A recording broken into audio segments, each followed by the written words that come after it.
Het belangrijkste nieuws van Curaçao in het Nederlands. Extra Journaal. Vers van de pers. Welkom bij Extra Journaal. Fijn dat u weer kijkt. We hebben het belangrijkste nieuws voor u op een rij gezet. En we beginnen met het bericht dat Aqualectra een winst verwacht van meer dan 20 miljoen gulden. Dat heeft de minister van Economische Ontwikkeling, Charles Cooper, gisteren in het parlement gezegd. Hij gaf wat cijfers over Aqualectra, waaronder dus deze verwachte winst van 20,8 miljoen. Maar ook gaf hij aan dat het bedrijf in het afgelopen jaar 5,6 miljoen aan boetes heeft geïnd. En een groot deel daarvan is afkomstig van bedrijven. In 2023 heeft Aqualectra de tarieven voor boetes verhoogd. En nu kan het zo zijn dat een particulier een boete tot maximaal 5.000 en bedrijven tot maximaal 20.000 krijgen. Als de bedrijven of de particulieren ermee akkoord gaan om daadwerkelijk in één keer de schuld te betalen, wordt er geen juridische vervolging ingezet. Dus blijft een strafblad achterwege. Dit beleid leidt er dus toe dat er heel veel geld binnenkomt. Want 5,6 miljoen aan boetes in 1 jaar is een topjaar voor Aqualectra wat dat betreft. Cooper zegt dat er alternatieven zijn voor de Caracas Bayweg. En dat is iets wat hij ook deze week heeft aangegeven. Cooper is behalve minister van Economische Ontwikkeling ook minister van VVRP. Er zijn mogelijkheden om de verkeersdrukte op de Caracas Bayweg te verlichten. Dat zou dan moeten gaan met het bouwen van een weg over de zoutpannen. Een deel van een weg en een deel een brug naar Morena Resort. Of het zou om de gevangenis heen gaan, maar dat is duurder. Maar de minister laat weten dat er mogelijkheden zijn, dat er ook aanpassingen zijn geweest in het eilandelijk ontwikkelingsplan, maar dat alleen een keuze moet worden gemaakt. Parlement steunt motie. Nou, gisteren is na een paar dagen lang vergaderen de motie van het land Curaçao aangenomen. Dat gebeurde door 15 parlementariërs. De partijen PAR en MAN stemden tegen. Voor de rest stemde iedereen voor. Dat betekent dus dat de MFK samen met de PNP, voormalig coalitiepartij, nu oppositiepartij, heeft voorgestemd.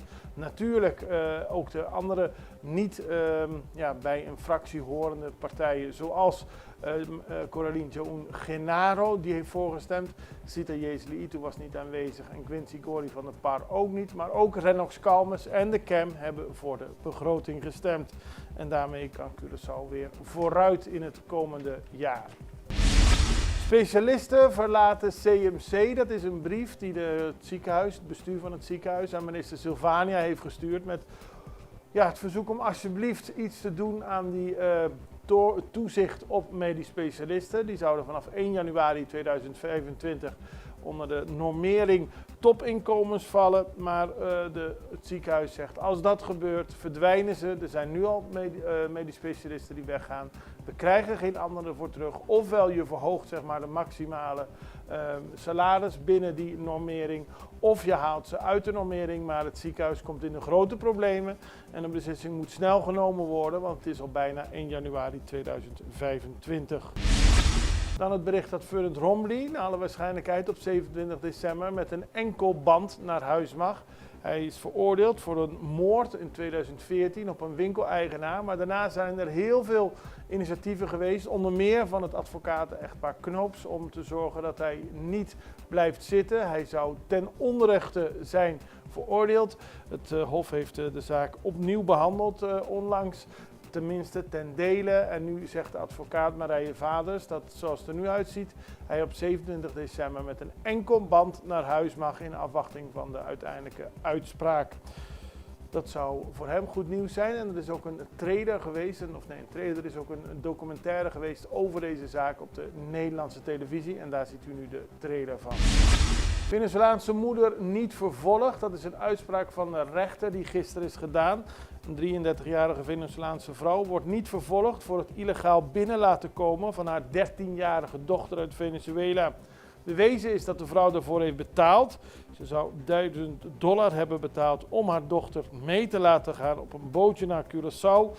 Het bootje werd aangehouden op 5 april, tenminste het bootje landde. Daarna zijn de mensen Curaçao binnengekomen. Er is een groot deel daarvan uiteindelijk aangehouden. De dochter heeft later verklaard dat het een zeer angstig avontuur was. Maar de rechter heeft nu bepaald dat zij niet zal worden vervolgd daarvoor. Omdat er toch op de een of andere manier begrip is voor het feit dat de vrouw wilde dat de dochter naar Curaçao zou komen. Ook vanwege de zeer slechte situatie waarmee ze in Venezuela leefde. Dan onderhoud bij de palmbomen. Dat levert een paar mooie beelden op. Op de Pater Euwensweg zijn de palmen de Washingtonia geknipt. Dat zag er niet zo netjes uit de afgelopen tijd met heel veel droge bladeren. En het levert spectaculaire foto's van de drone uit. Er is hard aan gewerkt met speciale gereedschap en daarmee ziet de Pater Euwensweg en ook andere wegen waar deze Washingtonia groeit weer beter uit. Even naar een break, we zijn zo bij u terug. Extra in Nederland. Van Amsterdam tot Arnhem, van Groningen tot Maastricht, Extra is erbij. Volg Extra Digitaal en blijf op de hoogte van de belangrijkste ontwikkelingen in Nederland. Extra Digitaal is te zien op verschillende platforms en kanalen zoals WhatsApp, YouTube, Facebook, Instagram en ook TikTok. Wilt u ons op de hoogte brengen van een evenement of iets doorgeven? Neem contact op via WhatsApp, e-mail, Facebook of bel gewoon 06 1364 2945. Volg of abonneer je op Extra Digitaal. Klik aan en volg ons.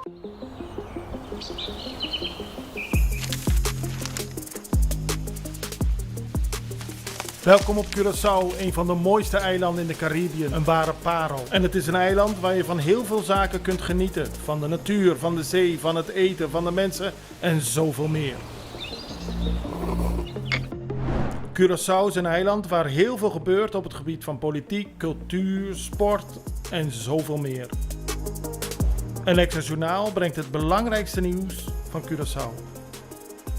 Maar we hebben ook aandacht voor al het nieuws op Bonaire en Aruba en op de bovenwinden, Saba, Sint Maarten en Sint Eustatius.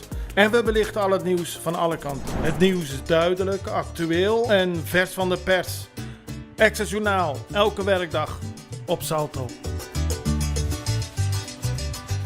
Op Curaçao zijn we de hele dag bezig met het maken van Extra Journaal. Volg ons op je favoriete Amsterdamse zender, Tauro.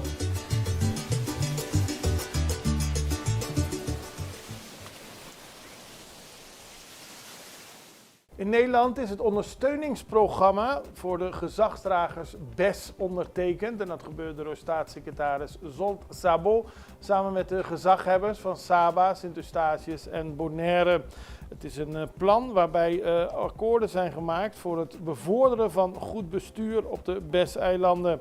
Met het ondersteuningsprogramma wordt het professionaliseringsaanbod van de beroepsverenigingen beschikbaar gesteld voor de BES. En daarbij gaat het onder meer om workshops, opleidingen, trainingen voor eilandraadsleden, gedeputeerden, gezaghebbers, griffiers en medewerkers van de griffie. Er wordt rekening gehouden met de Caribische context en de behoeftes van de eilanden. En de gezaghebbers zijn blij hiermee, omdat het zeg maar een verbetering van de werkzaamheden inhoudt op de verschillende eilanden. En dan hebben we het over de overheid. Kunukuman wint de MCB-prijs en vanuit Extra Journaal willen we hem daar heel erg mee feliciteren. Frans van der Post, zo heet hij. Hij heet natuurlijk niet officieel Kunukuman, maakt al heel lang heel veel schoon op Curaçao. Dat doet hij met een groep vrijwilligers. Binnenkort de 200ste bijeenkomst waarbij ze dingen gaan schoonmaken. Ik noem het een bijeenkomst, maar het zijn gewoon zondagmiddag sessies. Op zondag gaan ze de boel schoonmaken en dat levert heel veel goodwill op de samenleving. En ook realiseren mensen dat ze spullen niet zomaar mogen weggooien. Kijk naar de reportage die Extra maakte van de prijsuitreiking aan Kunukuman. Jarenlang heeft de Kunukuman talloze mensen geïnspireerd met zijn initiatieven. Samen met zijn loyale team, en we zijn blij dat een paar van hen hier aanwezig zijn, van vrijwilligers, organiseert hij schoonmaakacties in openbare ruimtes, op stranden en in verwaarloosde gebieden en verandert hij afvalbezaaide plekken in prachtige oases. Zijn inspanningen gaan verder dan alleen afval opruimen. Hij bouwt aan een cultuur van milieubewustzijn en trots zijn op de natuurlijke schoonheid van onze lieve Curaçao. Door zijn werk brengt hij mensen samen en laat hij zien dat iedereen een rol kan spelen om ons eiland schoon te maken en vooral schoon te houden. Daarom is de Kanukuman voor ons bij de Maduran Kurilsbank de terechte winnaar van de MCB-prijs van het jaar 2024.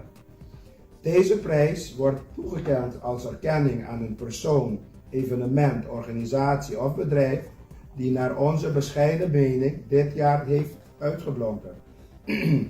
Dit jaar vieren we, wat ik net zei, de 28e opeenvolgende uitreiking van de MCB-prijs. Hierbij schenkt MCB vol trots een bedrag van 25.000 gulden aan de Kanukuman. Dit is een erkenning voor het prachtige werk dat hij samen met zijn team van vrijwilligers verricht om onze mooie Curaçao schoon te houden. Ik hoop dat mensen wakker worden, meerdere mensen wakker worden. We zijn nu ruim 4 jaar bezig. We gaan zondag voor de 198ste schoonmaak, dus de 200ste zit eraan te komen. Dat betekent ruim 4 jaar elke zondag rotsen van andere mensen opruimen. Ja, dat wordt wel minder. We zien wel verbetering, maar het is een lichte verbetering. We zien eigenlijk nog veel te veel vuil aan de kant van de weg en dat zie je pas als je het ziet. Als je er met 80 voorbij rijdt, dan zie je het niet, maar als je een keer mee gaat rapen, dan schrik je ervan. We doen straten en dan pakken we gewoon 2500 lege bierflesjes weg. Ja, dat is bizar. Dat wordt niet met kratten tegelijk naar buiten gegooid, maar per flesje. Dus ja, dat is een trieste zaak. We komen van alles tegen onderweg. Ja, van volle luiers tot stukken van een computer, airco's, noem het maar op. We doen geen bankstellen en dergelijke. Dat is voor ons te groot. Maar wij doen echt het zwerfvuil. Dan gaan we naar Mexico, want een groep personen uit Latijns- en Zuid-Amerika zijn bezig met een tocht naar Amerika. Dat deden ze deze week tijdens de katholieke feestdag van de Lady of Guadalupe. En vanuit Zuid-Mexico lopen ze richting Amerika, maar dat is nu een heel heikel punt geworden, omdat president Trump, of Donald Trump, die president gaat worden op 20 januari, heeft aangegeven hard op te zullen treden tegen illegale migranten in zijn land. Mexico is nu bezig met een beleid hoe om te gaan met de mogelijke migratiecrisis. Want Donald Trump heeft aan deze migratiecrisis een verhoging van de tarieven gebonden. Hij zegt dat Mexico meer moet doen om te zorgen dat er geen mensen illegaal zijn land binnenkomen. Maar het is opvallend dat de huidige cijfers een schril contrast staan met de cijfers van een paar jaar geleden. In 2021, van 2021 tot 2023, vertrok onder meer ongeveer 2 miljoen migranten naar de Verenigde Staten, voornamelijk via de grens met Mexico. Ze waren op de vlucht van armoede, geweld of autoritaire regimes. Dat aantal ligt veel minder, maar ligt veel lager. Maar het is de vraag wat Trump nu gaat doen met de illegalen die in zijn land zijn. Volgens schattingen zou dat gaan om ongeveer 6 miljoen mensen. Stuurt hij die terug? En hoe stuurt hij die terug? Want Venezuela accepteert niet meer vluchten vanuit Amerika met gedeporteerde migranten. Waar moeten die dan naartoe? Heel veel vragen die beantwoord worden zodra Trump de nieuwe president van Amerika wordt. We houden het voor u in de gaten, net zoals we al het nieuws voor u in de gaten houden. En ik hoop dat u naar ons blijft kijken. Tot de volgende keer. Het allerbeste. Tot ziens. Dag.